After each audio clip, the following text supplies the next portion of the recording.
Hi, Grape Shot here. I'm going to be making a tier list today. So, yeah, let's get started. Okay, so I want to do all the combat cards first, but as this list is quite large, I'm going to be splitting them up into categories. So, this first category is development cards. These are cards related to economy or similar to unlocks that you'd find on your command and research towers. So I'm going to be going through it and sorting these into tiers and doing a little explanation of why I'm giving it this rating. Keep in mind, I'm making this in February of 2026, and this game is receiving patches pretty quickly, so these ratings will definitely change in the future. But hey, you'll learn something either way.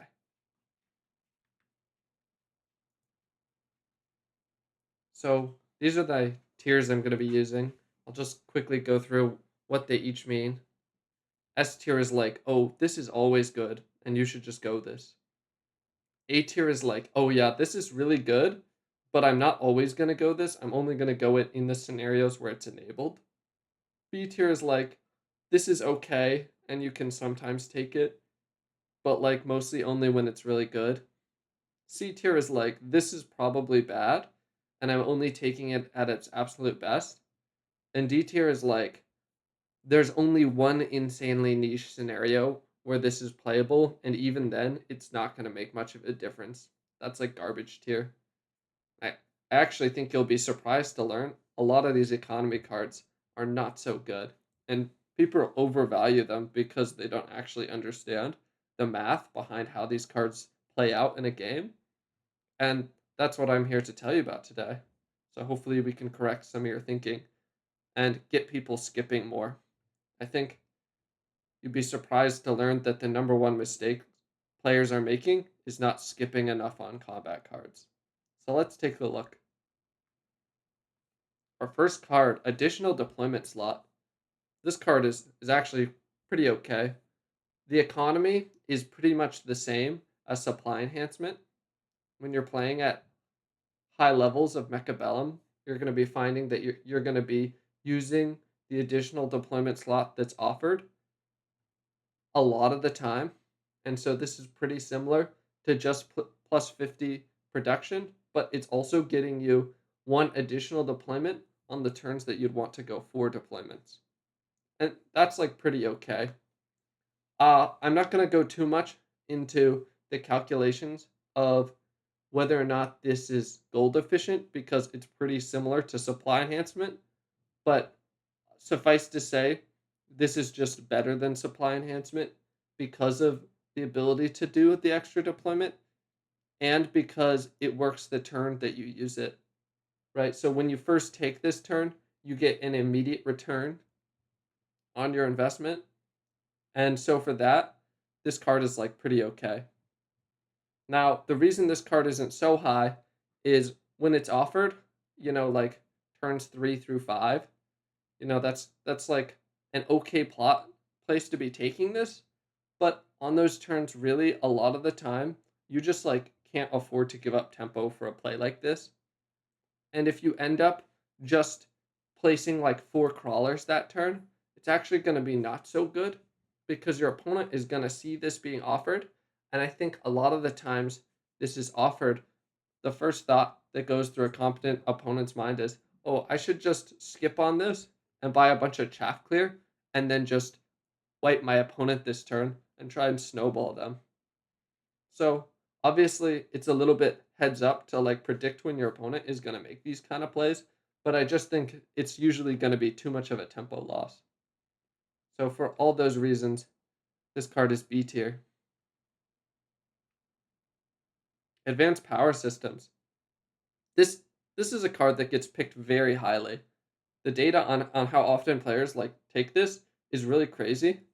And the reason why is that the player base actually does not value the temp speed improvement very highly, but they value this card very highly, which is strange. It's kind of like a misconception about what this card is.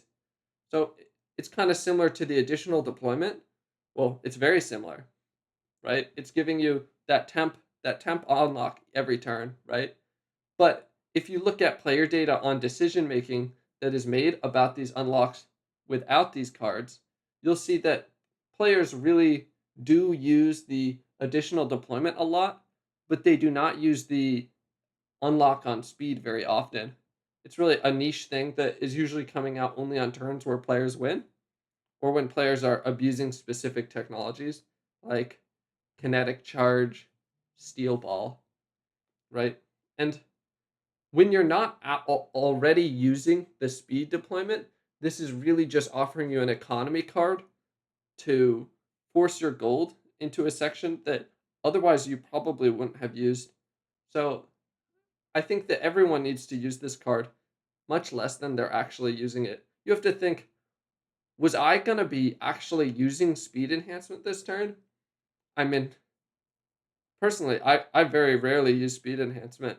It just seems not so great until you're really making specific plays like mobile beaconing a tower drill or like you're caught in a weird position and you need to be able to move your units quickly. I think this could be a good card to pick up in a lot of situations, like when you just are really trying to capitalize on speed, or like, let's say there's also an orbital javelin offered this turn, and I know that I want to use a mobile beacon to try and dodge it. Well, that's a great situation for using your temp speed unlock. And if I'm already using my temp speed unlock, this card can be okay. But in general, not so good. You should really think about whether or not you would be using the speed enhancement for your money this way anyways. And this is just like not so great in terms of economy. So for those reasons, this is going in the C tier. Next we have supply enhancement. This is kind of like those cards, but it comes into effect one turn later. While those cards are in effect the turn you buy it, this gives you nothing the turn you buy it. And it's going to give you a good idea when I go through kind of what it looks like in terms of net worth flow, of also how those other cards are performing just as pure economy cards. So let's go into what this looks like in our net worth. So this is a little table showing how this plays out. This is assuming that we're picking this card up on turn 3, which is like pretty good, right? Wrong. It's not good. It's almost never good. But the reason why it is kind of confusing. So a lot of players overvalue these economy cards because they think to themselves, all that really matters is how much net worth I have on battlefield on the turn the game ends. But that's not really how mechabellum plays, right? You go back and forth and you make large swings by making smart plays or getting outplayed. And the game isn't really like this contest of net worth on battlefield. It's more of a contest of wits and mobility and also snowballing. And this is not good at any of those things, right? You give up a lot of your mobility at what I would say is usually the biggest turning point of the game, right? Those turns 3 and 4, where players are really starting to choose what their carry units are going to be and making big plays to get advantages that force the opponents to react heavily to threats, right? And at those points in the game, if you look all the way in the furthest right column of this table over here, you see the turn that you take this, you're giving up 6.5% of your total net worth on battlefield, right? You have to start thinking about your net worth in terms of percentage because that's going to be relativistically the level of impact that this change in net worth will have on your ability to win that turn. And being at a 6.5% disadvantage is enough that you can lose the round and lose a lot of opportunity costs, right? And by opportunity costs, I'm talking about things like levels I would gain, techs that I wouldn't have to take because I wouldn't have to react as strongly to a plays my opponent makes, missed unlocks, having to use shields, starting to use supply enhancement more early. All those things are really bad. And then if we go down to the turn that the game is most likely to end, right? Like the 7 to 8, we see it's going to have less than a 1% difference in our net worth, right? A much smaller impact because, well, on the tourney and we might be up 100 in total net worth, that 100 is a much smaller percentage of our total net worth than the 150 was on the turn that we took this card. And mechabellum, it's really a game where the percentage is going to matter much more than actually just having these extra 100 supplies, right? Like, think this could just be two missiles that get shielded, and you can get forced into such awkward positions taking these supply cards. So, for all of these reasons, supply enhancement is C tier. So, thinking about this scenario where this card is good, right? Because there is a scenario where it's good. And that scenario is when you have something specific you want to do this turn that is already capped on how much gold you're spending, and you expect that you could just pass with extra gold this turn anyways, right? Let's say, for example, I'm not quite sure if my opponent is setting up to go a Titan unit, or they just accidentally passed the turn before with extra gold. Who knows, right? I want to spend a little bit of time to think about what my opponent is going to do. And so I pass with a little bit of extra gold so that I have more mobility on the next turn when my opponent will make a more committed play. And that can be a kind of a good use for this supply enhancement. But in general, I think you will find your win rate will go up when you stop taking this card.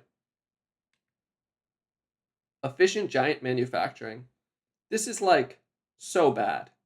Like so bad. Never take this. There is one scenario where you can take this card.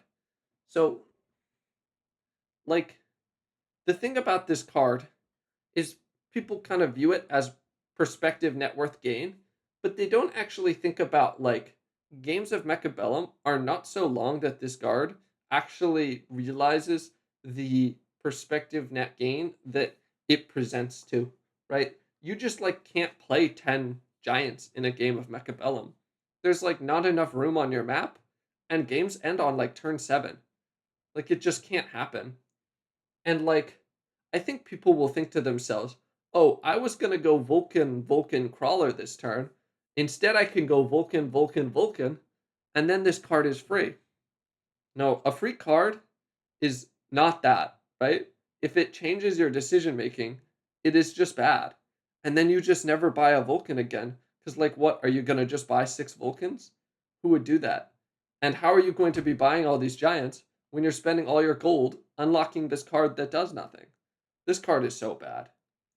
There is only two scenarios where you can take this card, right? The one is when before seeing the card, you were going to buy 3 giants this turn, right? Which, like, how do you still have enough money to do this? I don't know. Like, it has to be like turn 8. Yeah, so pretty much never. But, like, if you were already going to do that, right? And then there's one other scenario, and that's when you're going a carry mass produced giant unit. Let's say I'm going mass produced sandworm as my carry. Oh, yeah, then this card is okay. Because then it's like you can actually afford to use it on a reasonable turn. And it's actually reasonable to just be placing so many giants, right? Then maybe I can play 10 giants by the end of the game and make this card be worth it. But I'd say plus side of 90% of the times players place this, they end up just losing money like at the end of the game. Like they'll buy 2 giants and it will not even be break even. It'll just actually be a net loss. This card is so bad and people think, "Oh, I wanted to buy a giant. I'll take this." No. No, you have to be spamming giants for this to be good. It's like it's like trash tier. Don't take this. Just your win rate will improve if you just make a rule to yourself to never take this card again. Yeah, D tier. Surprise, surprise. Efficient tech. Oh, people do love this tech. But here's the big reveal. It's actually even worse than giant tech. Oh my, this card is diabolically bad. People just are so bad at math like this and overvalue a card like this so highly. First things first, the entire game of Mechabellum, you're only going 3 attacks most games. If you're going more than 3 techs, like, very consistently, well, okay, maybe more than 3 techs, but, like, if you're going 3 techs, like, in the course of a couple of turns, which is what you would have to do to make this card good, like, you are messing up. Techs are not so good that you can just be, like, buying 6 techs to make this card good. And I think people will think, "Oh, I was already going to buy a tech this turn." No, no. Once again, the only scenario where this card is good is if you were planning on going 3 techs that turn, and, like, how could anyone ever go 3 techs in 1 turn? Like, that should never happen. I've had games where I go 2 techs in 1 turn, and I'm like, "Wow, it took so much effort to, like, set up a double tech play here." Like, this card is just like, think about when we go through the math of supply enhancement, how it's, like, so bad, and then think about this is, like, half of supply enhancement, right? You're going, like, a tech every other turn at best, and, yeah, just don't ever take this card. Never take it again. It doesn't do anything. I I can't think of any exception. Oh, you know what? Actually, I can think of one scenario where this is good. And that one scenario is if you are going like a combo tech play, like maybe like you're going one of the cost control builds and you're really trying to take advantage of spamming techs, right? So something like War Factory triple tech with unit production protected by hounds with missiles, right? That would be like an okay use for this. Or like I'm going oil, sticky bomb, phantom ray, with Fire Badger range, and then like some carry units with range tech also, that would be like acceptable. But even then, like, I think you would just be turning it into a supply enhancement, and supply enhancement also isn't good. So, like, just don't take this card. It's bottom of bottom trash tier. I would never take this card under any circumstances. Super supply enhancement. Oh, you're probably ready for finally to get an S tier, A tier card, right? No, no. I wouldn't take this card on turn 1. And I'm going to go into the math a little bit, and you'll see it's a little bit more favorable than the normal supply enhancement. So why do I take it even less? Well, I'll come back to that. So we see on the turn we take this, we're going to be down 13% of our net worth. And around the time the game's ending, we're going to be plus 4% in net worth. So this is more of a substantial difference, right? Mm. But what you have to think about is the opportunity costs lost in this turn are much, much higher impact, right? You're giving up big stuff like full deployments, right? Like, oh, whoops. Like, you're giving up shields that you needed. You're giving up game-winning like plays. You're giving up your mobile beacon that completely changes the course of the game. You're giving up all the levels that you would have gotten from having snowballed your opponent. Like, you just can't spend 300 gold on something that gives you nothing this turn ever. This game is way too fast and way too based on micro advantages for something like this to ever work. And like, it's not about your net worth at the end of the game. It's about your distributed percentage of net worth. And this is just not going to make a difference. Right? Let's say I'm going like Sabretooth carry and I end up getting like 3 levels in my Sabretooth carry by the end of the game. The like difference in gold that your opponent will have gained is just not worth it. And they'll have to play so much more reactively and defensively the entire game. They just lose so much perspective costs, and it's just not mathematically a sound decision either.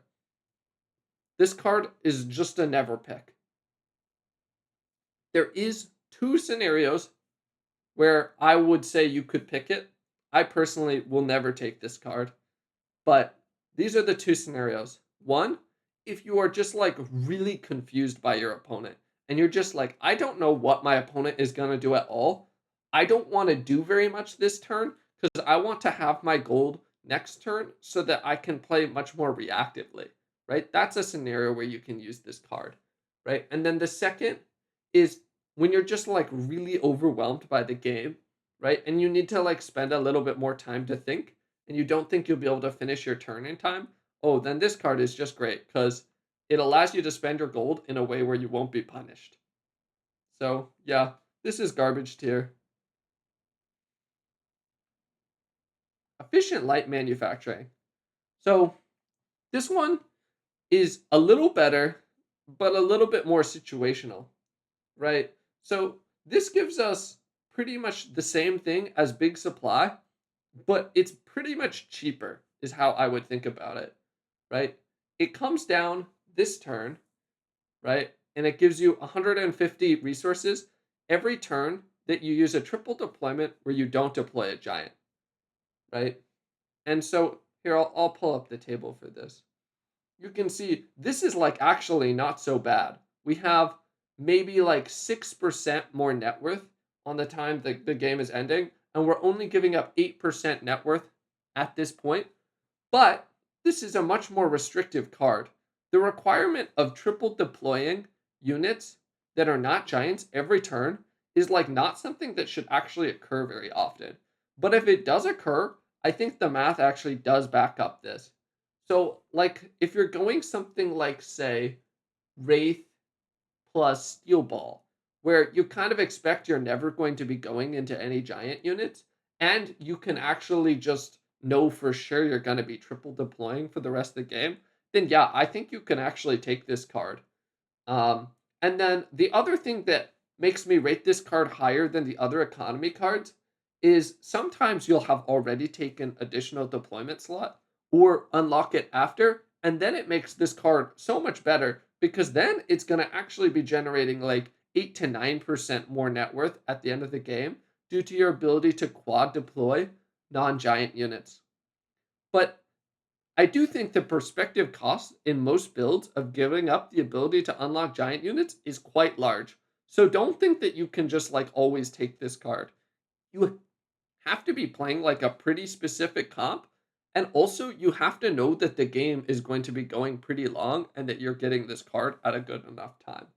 So, yeah, like this card is playable, unlike the other cards, but like still, I'm picking this card like maybe 5% of the time it's offered, maybe even less. It's like still not so good. So, yeah, that's C tier.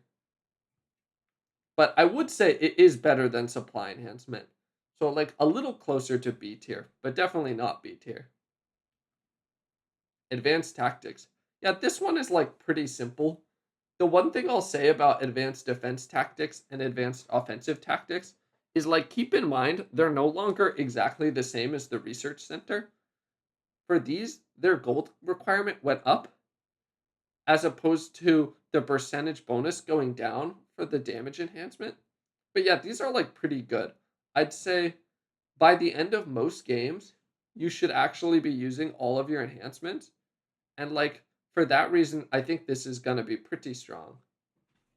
Um, what I will say also though, like if you don't think you're going to be getting all of your tower enhancements, which is like a lot of games, like a lot of games, maybe even like 70% by the end of the game, guaranteed, then you should never take this, right? This is for when you know you're going to have these. So, like, if you're playing Giant Specialist and you're buying a lot of expensive units, don't take this, right? It's just not that great.